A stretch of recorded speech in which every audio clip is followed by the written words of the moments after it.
Bitabuse munnaffe Alex Waisa Mufumbiro era ngono ye spokesperson wa His Excellency Kyagulanyi Ssentamu Robert Bobi Wine awamu ne National Unity Platform as a whole. Wetwogerera kati nga mukwano gwaffe ono yalumbiddwa abantu batanaba kutegeerekeka era amawulire gatuuseeko enkyalero nti ono alabika nga yawambiddwa, naye nga tukyali mu bibuuzo bingi nti baani abaamutute kubanga amawulire agava ewa mukyala we ate gategeeza nti omukulu tamanyikiddwa wa gyali. Naye twongera okujjukiza abantu bano abagenda mu maaso n'okuwamba abantu baffe nti byonna mubikole but temugenda kumalako na bannayuganda abayayaana okulaba nga tufuna enkyukakyuka era nga buli kimu tukitwala mu maaso nga bwe tulina okitwala.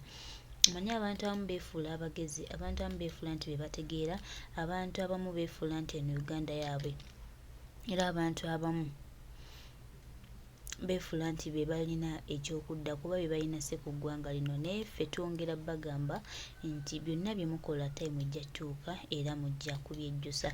Tulina okukkiriza nti Katonda waffe ng'ali wamu naffe, abantu baffe bonna abawambiddwa bajja kukomawo.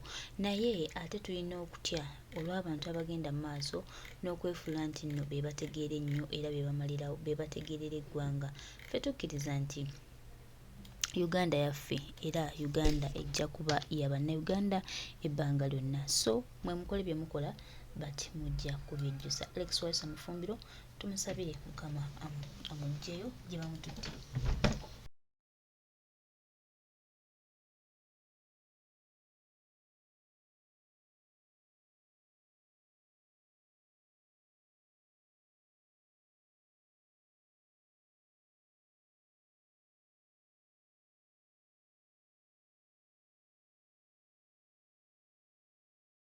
Byonna gye bamututte olw'ekigendererwa eky'okusaanyaawo obulamu bwe kubanga bo tubamanyi nti bakolera mu kutta. Balowooza nti we banatta buli omu Uganda teekyuke. Naye nga twongera obbategeeza nti Uganda ejja kukyuka oba ki oba mbeera ki oba ddi Uganda yaffe ejja kukyuka. Aba bannayuganda bajja kufuna ekituufu kye balina okufuna. Ffe tulina okukkiriza, tutambula n'okukkiriza nti eggwanga lyaffe lino nga liri wamu ne bannayuganda tuwa kitagenda kubeera ddala nga bwe tukisaba oba nga bwe tubadde tukiyayaanira ebbanga lyonna. Tukkiriza nti Uganda yaffe wewaawo okusoomoozebwa kungi, ebyokukola bingi, abantu bangi batuli bubi, naye ffe tutambula n'okukkiriza era okukkiriza okwo kwe twekutteko, kwe twenywereza okulaba nga buli kimu ekyaffe kitambula ddala nga bwe kirina okutambula.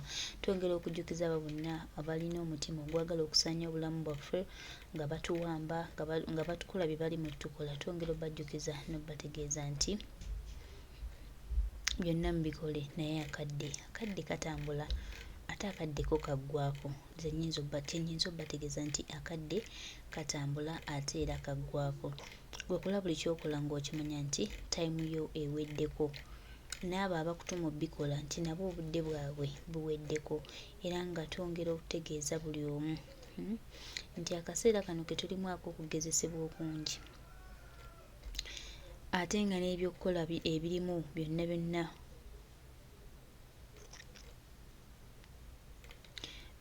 bituleetera okutya but ffe tusigala ku mazima kubanga kye twagala tukimanyi ate era kitwajjamu twali tukimanyi. N'abo abakitulira tubamanyi era tumanyi ebigendererwa byakyo. Eba n'obuweereza ate eba ne cohesion, okukkiriziganya kw'abantu abangi. Kakati oli bw'atunuza mu kunafuya obuweereza bwa Waiswa mu ba revolutionaries ateeka okuba nga ta understanding his ideological orientation overthrowing this regime. Nawulidde General Yoweri Kaguta Museveni ng'era omulundi omulala akola ensobi, ate mwanatta ensobi eyo bazze bagikola bangi abali mu kibinja kya NRA nga balowooza nti we are ideologically disoriented. Mu 2018 ndowooza waliwo by election e Kalungu.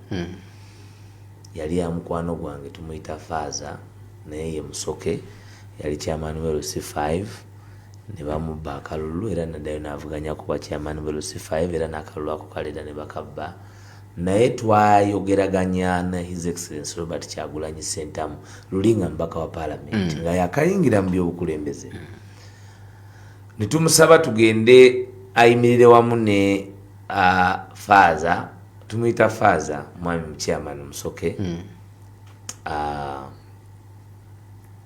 kakati mu kugenda tuba ku bbiri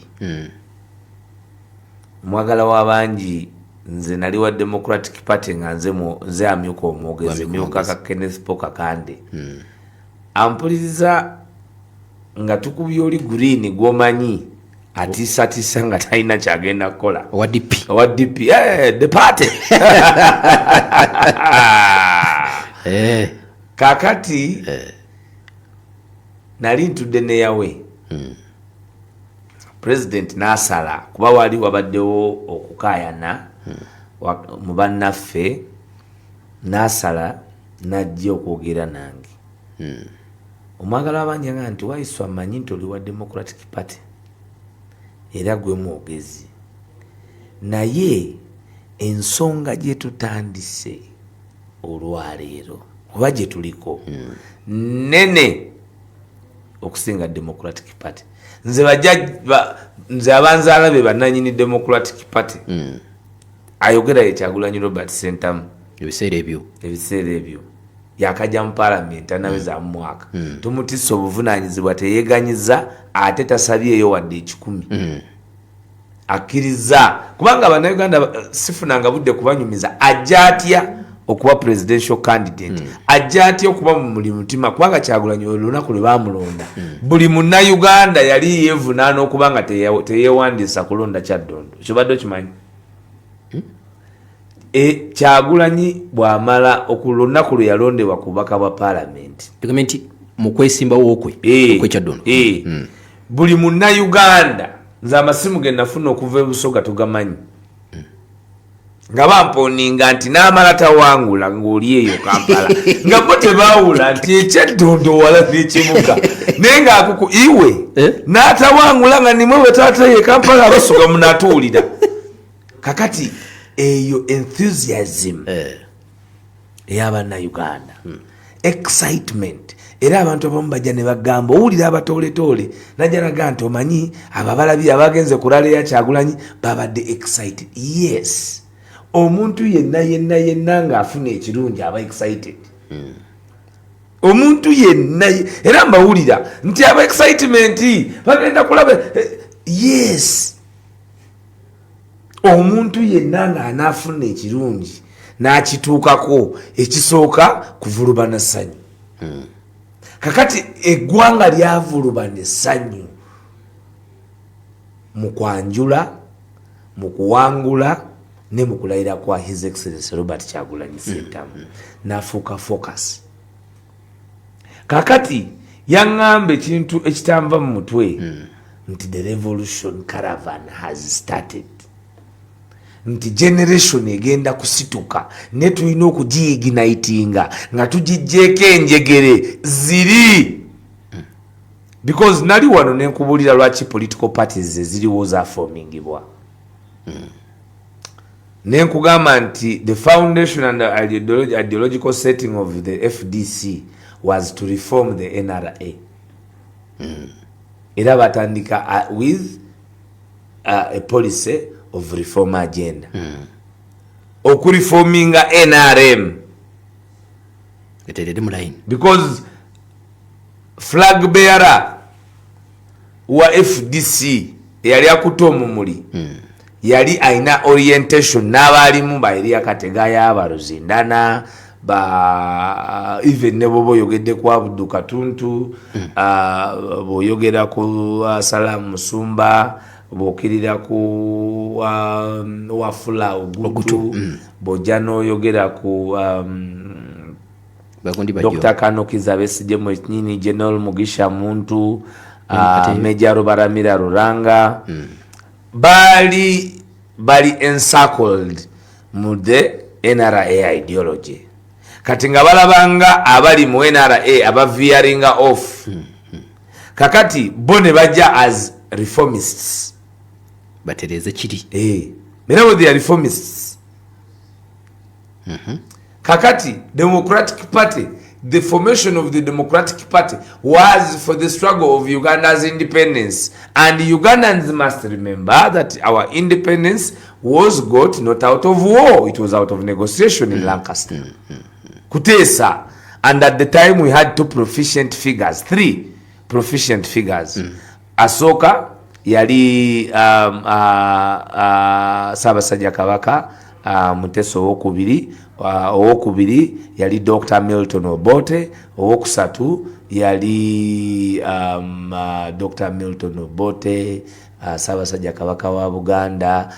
Kyabazinga omuleta kuba yali playing a role ya vice president, naye owenkizo owokusatu mu demokrasia wa Uganda ba Ignatius Musazi abogerwako nemba linyala kugera ku bench wanuka. Yes, kulwa Democratic Party. Kakati formation of the Uganda People's Congress, formation of the Kabaka Yeka, formation of the Democratic Party byakolebwanga bikolebwa ku musingi ogw'okununula Uganda n'okulisiivinga obwetwaze kuba balina obukwasa kyobola waliwo n'obudde obutendeka bakirunda kive jinja bakintumusoke bajowash mayanja nkanji n'abalala nga babatendeka mu fields ezenjawulo through scholarship okuyamba nti at the time of their departure the country would fall in hands of those that have been trained and capacity built.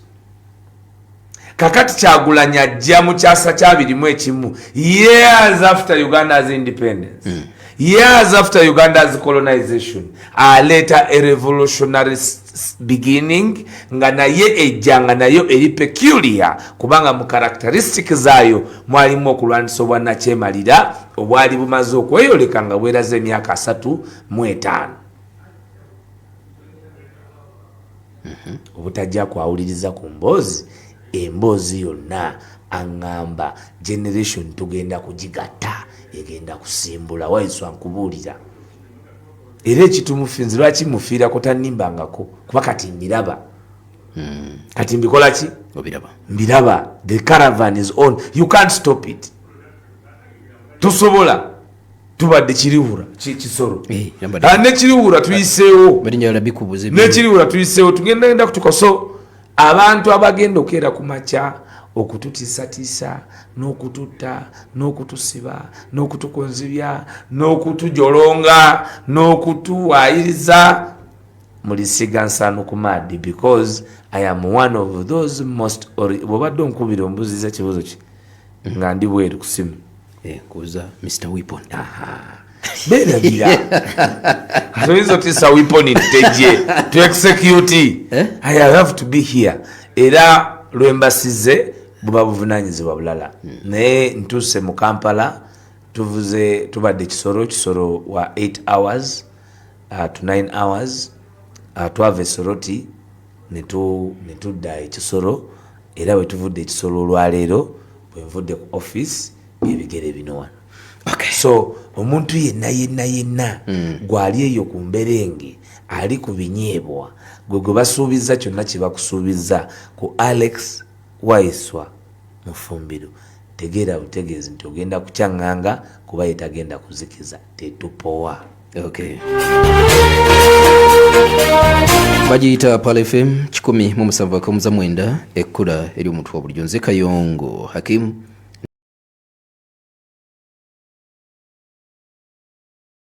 ndi namyuka omwogezi w'ekibiina kya NUP. Mukulu Waiswa twava wano ngo neddombo yabulirawa njogera naye aŋŋamba ajja naye ndowooza n'atwegatta ku mami dombo enaali emugogo yali eyinawo jangu gwe wali okkiriza okunyonyola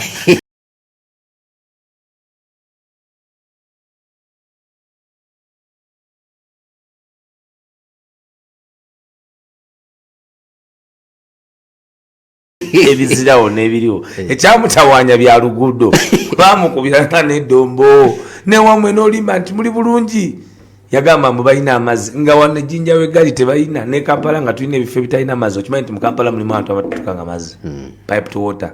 Naye Dombo yagamba bwe butalejja yonna kwogerera enaalemu ebyeggulu obivaako. Kati oyinza okusanga Dombo mu mulyango gw'eggulu ng'akolamu muki, kubanga mu Bayibuli mulimu kali tolimbanga. Batugamba nti waliwo ebintu byosobola okuwaayo ebibi ne bivaawo ngaki sadaka. Era olina kuba mutuukirivu nga weetonzi. Nagamba nti mu Bakatuliki ne mu Bakristaayo eyeeteeseteese yasembera. Tulina kali ka Eucharist akagaati abantu ke bali kusanda akagaati ne vinyo.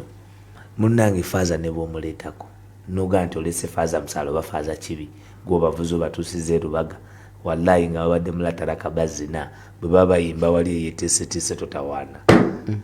Oba kwali alhamdulillah niya leero siina kiringa agenda kusaala nga talina wuzi bamukiriza emboko era ne bw'osaala tebituuka.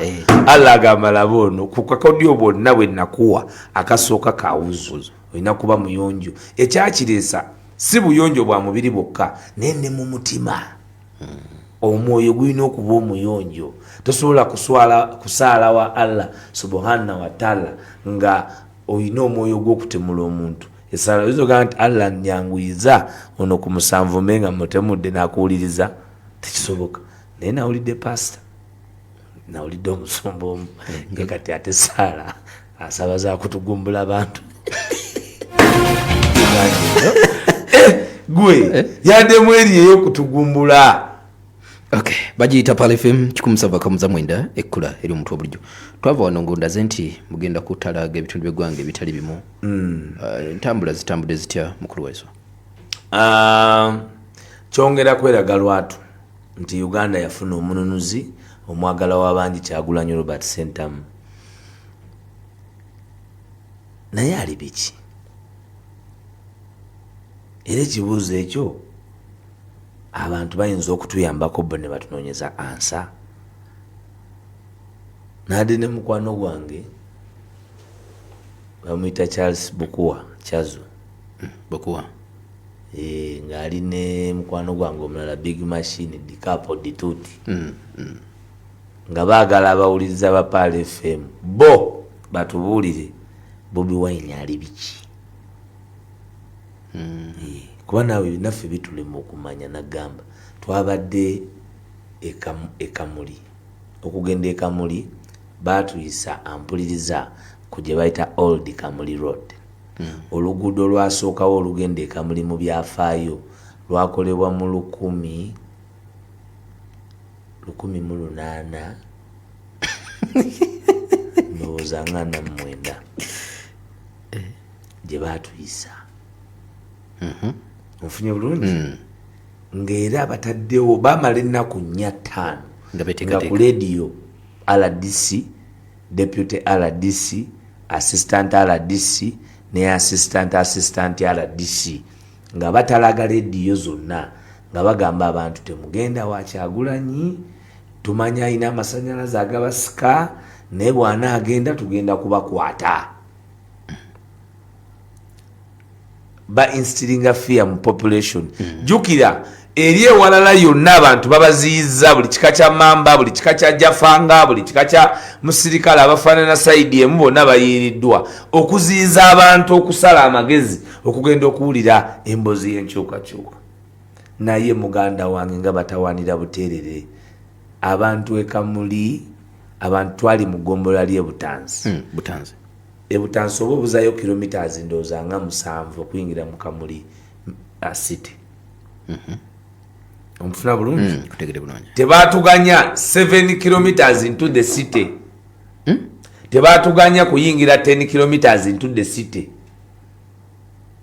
Ampuliriza kiringanga gwe ali ajja mu kibuga ne bakukomya tugeze ngo Nsangi. Tugeze ngova kule Masaka. Bova kule Masaka ne bagamba nti kakati Kampala y'ensangi. Oba olabye Kampala? Oba olabye Kampala? Kubanga ate nga n'ensangi waliwo abantu nene bakuyingiza eri munda. tebasuubira nti abantu tebakola ki tebali tebaliyo. Muganda wange abantu mu nkuba ebusoga eyo mu kalulu akawaga bakola ekyafaayo abantu baawuga mu Kisenyi mu Kibali abantu baawuga mu maadi g'Ekibali bayibuluka emayuge bajja kulaale kubanga enguudo baali baziggadde abasoga ne bagwa mu Kibali baawugira wansi mu kyere ne babulukuka eri eriraale naye twabasanga nga bagenda engamba pulezidenti abasoga wabakola ki wabatega katiiki kano akaliva nairo kaki kubanga ng'abali ekibali okidi nga bali mu Kibali bali kuwuga kwibulukira mweye eriraale era nga ate nga so omusi babiri si musajja simu binjogera byaliwo abamagye ne balyoka babasitama wansi nti bamalega kubaba bayingira. So amaanyi ag'omununuzi genalabye Kamuli nga tuyita mu bitundu ebyekyalo gye bapresuminga nti n'abantu tebakola ki tebaliyo kubanga Kayongo eri omuntu wasubira naga nti wano tajja kusangawo bantu kubanga poliisi bwe tugiwa programu nti president anaatambula bamala naye omwezi mulamba. First of all nagamba tactically okutusala speed ku bye tulina okukola kubanga bw'atakuddamu omwezi mulamba aba akulemeseza planning yo nebyoyina okukola kubanga nagamba nti president waffe akola ebintu bisatu ateekateeka Uganda okwenunula ateekateeka Uganda okugiwa obukulembeze nga yenunudde ate ateekateeka Uganda okubeera ku musingi ogwa demokrasiya nga waali oba nga taliiwo bw'obuvunaanyizibwa bw'amaanyi okubanga oli mu kununula kubanga kati olaba bano abayeekera bo baalwana ne batta abantu abasukka mu 800 kubanga General Yoweri Kaguta Museveni abantu boogera mu kujja kwe bakoma ku kigambo captured power. No, 800,000 people died in Luweero. Obuwangwa gye buli. Abantu tetulina kye tuyinza kubagamba okujjako okubeebaza nebaza ne president message gyawa abantu yeeyo. Guno mwetooloolo gwe mutambudde mutuuse wa mirundi emeka? Tubadde Kamuli twabadde Abimu ampuliriza twogera ku Kalamojja.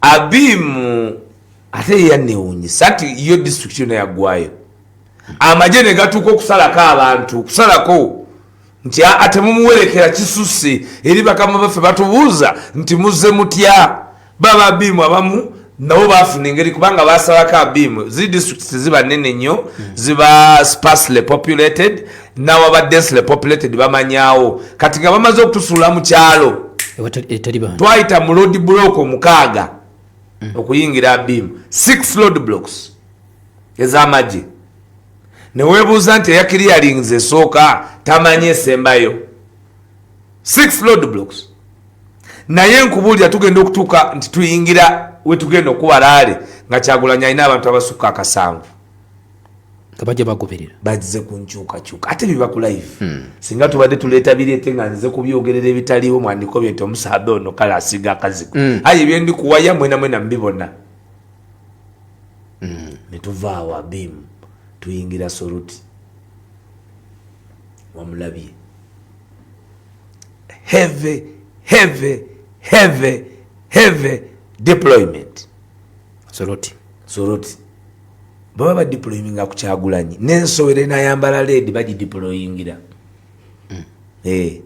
manye liyo ensowere mmyufu ozimanyi wazaako yeziri naye nayo bagisanga bagikuba baba badeployinze ku olwo kwe kutya kwe bayina naye Soruti nayo bagenda okulaba another life tudda Kisoro twavudde Soruti ku Lwomukaaga.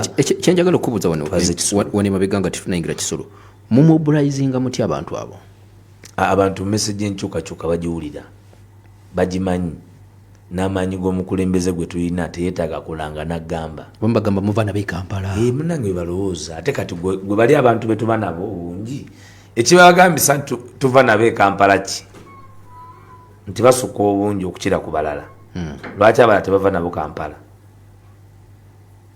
kubanga baba bakampala nga gye bajja abawagizi oyo lwaki amanyi nti balina ne gye bali e Kampala tabasitula twabadde Kamuli president yatuse ku bridge tekuyita muntu yenna mulala babbodo baki president atambula n'emmotoka 3 eziri official ey'amawulire eyiye security team ye ne protocol team ye ababeera mu red nabo security neyo second layer kuba tulina first second third fourth until the 5th layer sijja bigendamu kubanga kati abantu bajatandika okwagala okumanya ani ali mu layer ki nabo oluusi tebamanya nti eno layer yange kakati emmotoka ezo ekizibezaawo ki nti olwokubanga tulina omuntu ayagalwa ensi yonna gwoba ekyo kyagala oba tokyagala n'amagye gakimanyi kyobulaba gajja ne gagamba bwe twabadde tugenda ekisozi ekiruwa ekisoro police n'amagye special forces command ba communicating the secretary general NUP tetujja kusobola costing aba president babiri security ekisooka oli mukulumu myaka gigenze ono muto ono ayinza okukola ebitooli era tekituganye of course challenge yakujjako nakyemalira eyayani undebated buli omu mu Uganda Kayongo naye bw'obojja obolooza nti ngaleese tekyatasula n'awuliriza ababaga nti kati waiso akakodyo bakayina bazze nako naye nga bwe tukyanoonya obuvunaanyizibwa bw'akakodyo tulina okuzimba capacity tulina okukola training kakati ffe tebatuganya kukola ebyo byonna nti batuganya kulanga radio bazigaana era ne Kamuli radio batugaana ogenda kuki ku radio kubanga n'ekibuga balwana tugaane kukiyingira balwana okulaba nti abantu tebatutuukako okugenda n'obubaka bw'enkyukakyuka munnange gye tuyita mu byalo ate ffe kyatusanyusizza kubanga nayo betaaga enkyukakyuka abali mu byalo ate essanyu lyabawa okumulabako obulabi alla Kamuli omuwala yava ku cupa namulabe yali mu ddwaliro n'alengera akakofiira nanga sitiniye nti niye akayana n'abasawo niye n'akakasa nti niye teyatawaana yagoba mugobe emisinde ng'ali ku kanula cupa yakulako nkuule mwana we kibomba akwongera enkabi ogw'omukwano gw'olina amaire nkaali gwagaana kanji otandikirawo